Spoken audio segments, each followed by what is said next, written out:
Почитуван заменик во амбасадата на Република Швајцарија, господин Стефан Томаџино, почитуван министер за локална самоуправа, господин Сухељ Фезлију, почитувани присутни, представници од амбасадата, представници од планските региони, почитувани гости, почитувани медиуми. Значи, како што кажа и министерот, еден од столбовите на концептот едно општество за сите е тоа да имаме рамномерен регионален развој, да немаме неколку големи и добри града за живење во нашата држава, а во сите останати средини, помали градови и рурални средини, стандардот на живот да биде многу понизок од тоа што го имаме, него напротив да се обидеме да направиме колку што може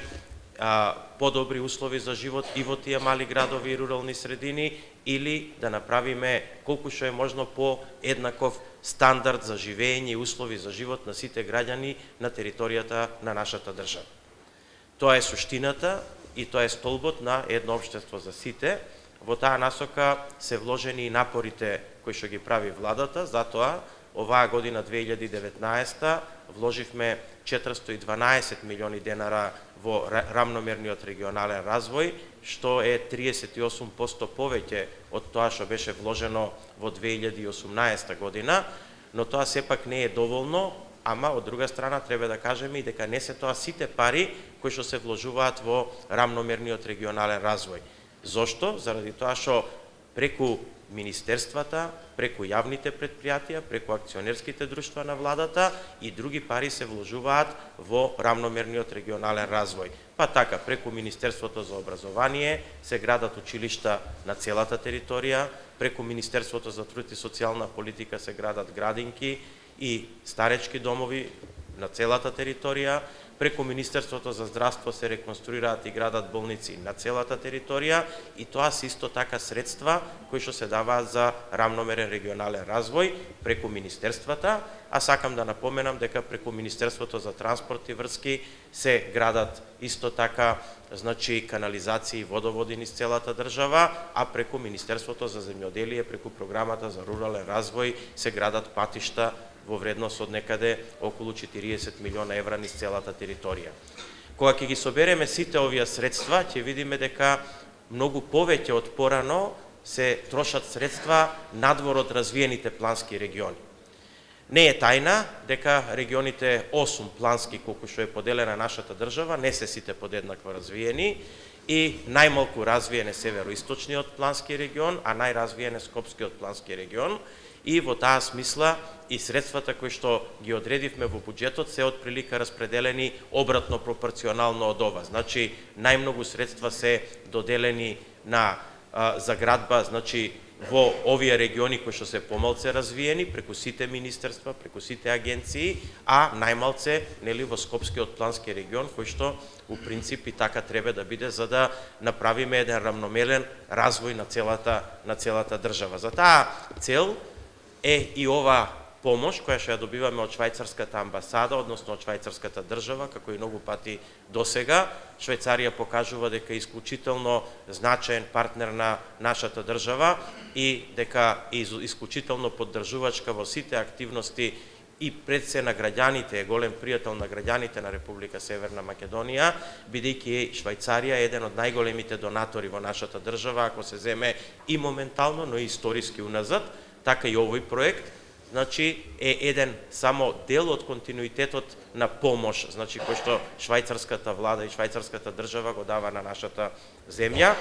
И тоа е, значи, точно проектот за рамномерен регионален развој. Тој проект има 3 компоненти. Едната компонента е во мојот кабинет да се направи софтвер со кој што ќе можеме сите овие средства кои што се трошат на ниво на држава низ разни државни институции, пред се од буџетот, но и преку поголемите акционерски друштва и јавни предпријатија во државата, да добиеме точна мапа како на ниво на територија на држава се распределени средствата што се собираат од даноците, од граѓаните на Република Северна Македонија и како тие се дистрибуираат низ државата. И можам да кажам дека тој проект е во една напредна фаза,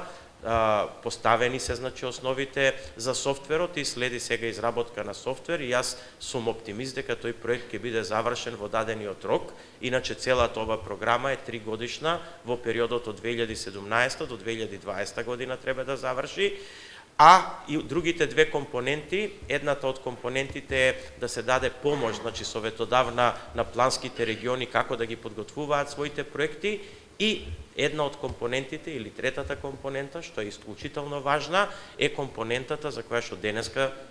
го организираме овој настан, а тоа е грантови средства кои што ги добиваат планските региони, и тоа во два сегмента, во сегмент на инвестициски проекти и во сегмент на иновацијски проекти. Во делот на инвестициските проекти веќе бројките беа прочитани, значи имаме или инфраструктурни проекти, имаме 850.000 швајцарски франци, што се поделени помеѓу сите плански региони, и повторно по истата логика, најразвиениот плански регион Скопскиот добива 60.000 швајцарски франци проект, а најмалку развиениот североисточниот добива 145.000 швајцарски франци проект, додека во делот на иновативните проекти, тука сите општи, односно плански региони добиваат подеднакво средства, 39.000 швајцарски франци, или тоа се вкупно 312.000 швајцарски франци.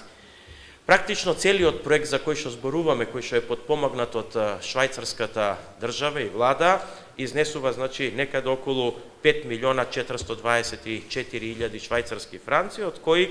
учество на државата е 1.740.000 швајцарски франци, додека остатокот е учество на швајцарската влада, односно тоа е доминантниот дел е учество на швајцарската влада. Јас ја користам оваа прилика да се заблагодарам и на Швајцарија како држава, а и на сите учесници во овој проект за помошта што ни ја доделија. Јас сум оптимист дека, гледајќи она што се случува во мојот кабинет и во проектната единица, исклучително добро оди проектот. Ние можеме со сигурност да заклучиме дека ќе биде истиот имплементиран во рок, онака како што е зацртано со меморандумот за разбирање и со договорот, а истото очекувам да се случи со имплементацијата на овие проекти кои што денеска ќе бидат подпишани и кои што треба да почнат да се имплементираат преку планските региони. На сите плански региони им посакувам успешна имплементација. Сакам само да ги информирам дека будно ќе ги пратиме и нема да оставиме да проектите не бидат имплементирани и преку Министерството за локална самоуправа, но и преку мојот кабинет. Уште еднаш со среќа во имплементацијата и благодарност до Швајцарија за помошта која што ни ја пружа континуирано, а посебно во овој проект. Ви благодарам на вниманието.